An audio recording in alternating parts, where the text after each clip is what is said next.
ये देश हिंदू का रहेगा। ये सेकुलरिज्म का भाषा हमें मत सिखाओ। हमें मुल्क बनाए, हिंदू राष्ट्र ना बना देश, सब हिंदू धोखा खाए। नेता हो, न्यूज चैनल हो या गीत, भारत में धार्मिक अल्पसंख्यकों के खिलाफ नफरत भरे भाषण का डॉक्यूमेंटेशन करने वाले इंडिया हेट लैब द्वारा बीते महीने जारी एक रिपोर्ट के अनुसार साल 2023 में भारत में मुस्लिमों को लक्षित करने वाली 668 हेट स्पीच की घटनाएं दर्ज हुई। द हिंदू में छपी इस रिपोर्ट के अनुसार इनमें से सबसे ज्यादा यानी 75% घटनाएं भाजपा शासित राज्यों में दर्ज हुई हैं। साल 2019 में सुप्रीम कोर्ट ने उत्तर प्रदेश में चुनाव प्रचार के दौरान हेट स्पीच देने वाले उम्मीदवारों के खिलाफ कार्यवाही नहीं करने पर चुनाव आयोग को फटकार लगाई थी। आयोग ने जवाब देते हुए कहा था कि इस मामले में कार्यवाही करने के लिए उसके पास सीमित शक्तियां हैं। देश में हेट स्पीच रोकने की जगह पिछले महीने सरकार ने आईटी अधिनियम 2000 के तहत इंडिया हेट लैब की वेबसाइट को भारत में ब्लॉक कर दिया था। वहीं हिंदुत्व वॉच की वेबसाइट को भी ब्लॉक कर दिया, जो एक स्वतंत्र हेट क्राइम ट्रैकर भी है। ऐसे में आइए द फेमिनिस्ट बैलेट के इस वीडियो में जानते हैं कि जब भारत में आम चुनाव एकदम नजदीक हैं, तो यहाँ इस बात पर गौर करना बेहद जरूरी क्यों हो जाता है कि कैसे देश में नफरत फैलाने वाले भाषण लगातार बढ़ रहे हैं। चुनाव केवल सरकार बनाने के बारे में नहीं है, ये इस बारे में भी है कि आप एक राज्य या एक देश में किस तरह का राजनीतिक माहौल और जन भावनाएं तैयार करते हैं। इंडिया हेट लैब की रिपोर्ट के अनुसार हेट स्पीच की घटनाओं में सबसे आगे 118 घटनाओं के साथ महाराष्ट्र, 104 घटनाओं के साथ उत्तर प्रदेश और 65 घटनाओं के साथ मध्य प्रदेश रहा। साथ ही इन 3 राज्यों में वोटर बेस सबसे बड़ा है और ये बीजेपी शासित राज्य हैं। हिंदुत्व वॉच की रिपोर्ट के अनुसार लगभग 70% हेट स्पीच की घटनाएं उन राज्यों में हुई जहां साल 2023-24 में चुनाव होने थे। वहीं हरियाणा में हेट स्पीच की घटनाएं लगभग 7.2% और उत्तराखंड में 6% रही। ध्यान दें तो ये दोनों ही राज्य मुस्लिम विरोधी हिंसा के उभरते केंद्रों में से एक है। अगस्त 2023 में हरियाणा के नूह क्षेत्र में हुई हिंसा में 7 लोगों की मौत हो गई और 70 से अधिक घायल हो गए थे।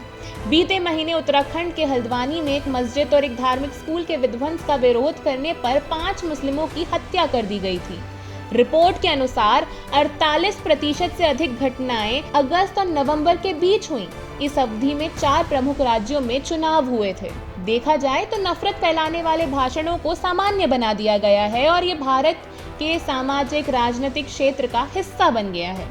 भारत को एक हिंदू राष्ट्र बनाने की मांग अब खुलेआम की जाती है, जहां बताया जा रहा है कि कैसे देश की सबसे बड़ी धार्मिक आबादी को अल्पसंख्यकों से खतरा है। अपना वर्चस्व साबित करने के लिए देश में मुस्लिमों के बाद क्रिश्चियन समुदाय पर भी हमले किए जा रहे हैं। सियासत डेली की रिपोर्ट के अनुसार नई दिल्ली स्थित मानव अधिकार समूह यूनाइटेड क्रिश्चियन फोरम (यूसीएफ) ने बताया कि जनवरी 2023 के बाद से भारत के 23 राज्यों में क्रिश्चियन समुदाय के खिलाफ हिंसा की कम से कम 400 घटनाएं हुई, जिसमें उत्तर प्रदेश, छत्तीसगढ़, हरियाणा, मध्य प्रदेश में घटनाएं सबसे ज्यादा दर्ज हुई। बीते साल मई में मणिपुर में शुरू हुई हिंसा के लिए भी फेक न्यूज और हेट स्पीच सबसे ज्यादा जिम्मेदार हैं।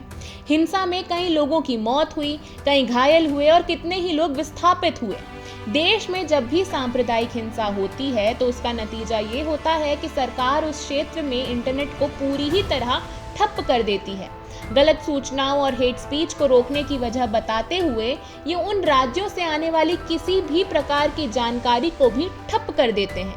अगर आप सोच रहे हैं कि यहाँ मेन स्ट्रीम मीडिया आप तक सही जानकारी लाएगा, तो ये सोचना भी गलत है। मेन स्ट्रीम मीडिया के मुद्दे अब पब्लिक इंटरेस्ट में नहीं, केवल सरकार के इंटरेस्ट में रह गए हैं।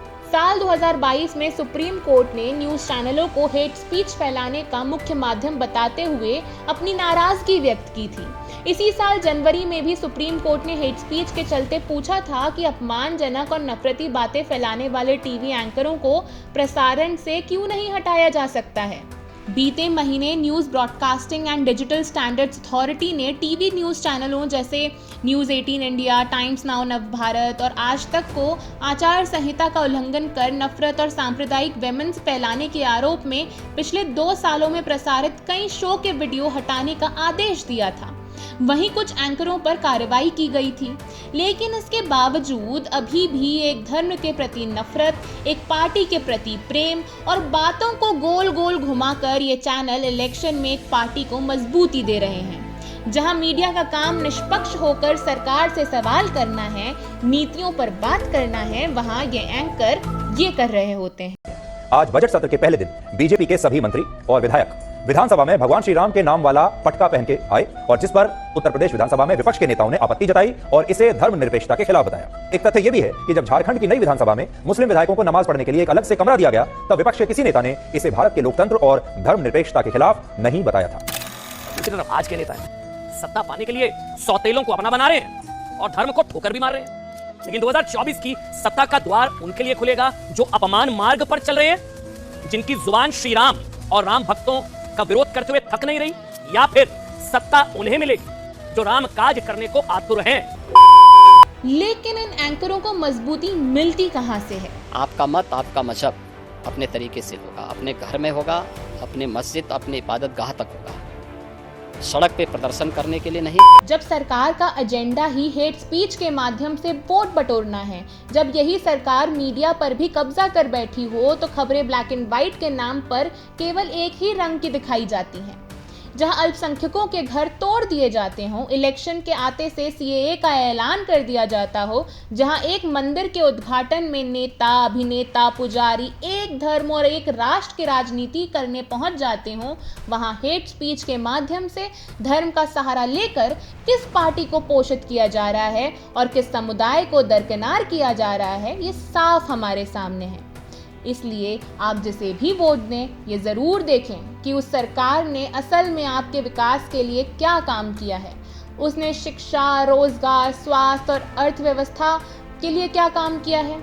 उसने धर्म और जाति, वर्ग और लैंगिक भेदभाव को खत्म करने के लिए क्या काम किया है। The feminist ballot feminism in India का एक नया कैंपेन है, जिसके तहत हम इलेक्शन से जुड़े अलग अलग मुद्दों को पोस्टर्स, वीडियो सीरीज और रील्स के माध्यम से आप तक एक नारीवादी नज़रिए से लाते हैं। अगर आपको ये वीडियो अच्छा लगा हो तो इसे लाइक करें, सभी के साथ शेयर करें और आगे भी ऐसे वीडियोस देखने के लिए फेमिनिज्म इन इंडिया हिंदी को सब्सक्राइब करके बेल आइकॉन दबाना न भूलें।